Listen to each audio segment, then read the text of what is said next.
Je vous dis bonsoir. Puis calme-toi, je viens. Je vous dis bonsoir. Alors, je voudrais parler du Nesut, celui qu'on appelle improprement Pharaon, Toutmosis. Il est de la 18e dynastie. Il y a eu deux Toutmosis. Toutmosis premier puis Toutmosis II sont de la 18e dynastie. Mais en fait, quand on observe les noms de ces Nesut, appelés improprement Pharaon, Nesut, c'est-à-dire celui qui vient du sud. Voilà. Si c'était ce terme qui était utilisé, on saurait que ce sont de bons noirs, de bons nègres. Hein, c'est ceux qui ont créé la situation égypto-nubienne. Voilà. Pio, non, Pio, arrête, tu arrêtes. Je ne sais pas. Non, tu vas boire tes médicaments, il faut prendre tes médicaments. Je viens, Pio. Alors, Toutmosis, comment ce nom-là est? En fait, c'est un nom composé. Le tout, ça vient de Atum. Viens. Mo, ça vient de Amon. Et puis Zis, ça vient de Isis. Donc, en réalité, ce Nesut se place sous la protection spirituelle d'Atum, d'Amon et de Isis.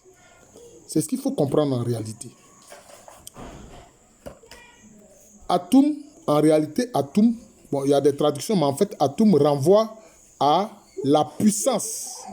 Atum renvoie à la puissance. C'est pour ça que d'ailleurs, dans les langues akan, quand on dit quelqu'un a le pouvoir, on dit Tumi. Hein? Owotum. Hein?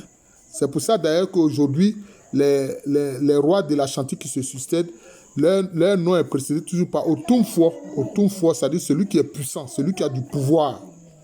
Voilà. Donc c'est l'esprit du pouvoir. C'est-à-dire, c'est Neké, le Dieu unique. Quand il exprime le pouvoir, il est Atum.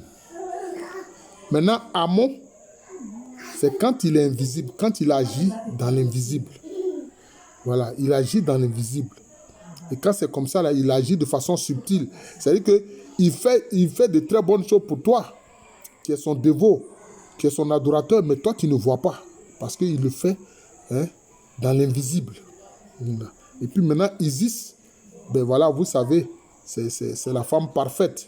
Voilà. C'est l'expression la plus parfaite du genre humain. Voilà. Donc, il se place en fait sous la protection de 3 attributs divins. Ce sont des attributs. Il y a un seul Dieu, c'est Neké. Donc, Atum, Amon et puis Isis. C'est ce qu'il faut comprendre. Donc, quand vous voyez les noms des pharaons comme ça, il faut souvent faire attention à la composition. Souvent, c'est une composition. Vous voyez? Donc, ces 2 pharaons qui ont, Toutmosis 1, Toutmosis 2, qui sont des pharaons de la 18e dynastie, se sont placés sous, je peux dire, la protection et je peux dire la protection spirituelle d'Atum, d'Amon et d'Isis, mais en même temps, se place sous leur inspiration. Voilà. Il veut se laisser inspirer par la toute-puissance qu'il veut exprimer, par les actions subtiles comme Amon l'invisible, et puis aussi par la tendresse et la bienveillance d'Isis, qui a ramassé les corps découpés de son époux Osiris. Vous comprenez qu'il a reconstitué. Voilà. Donc c'est cela.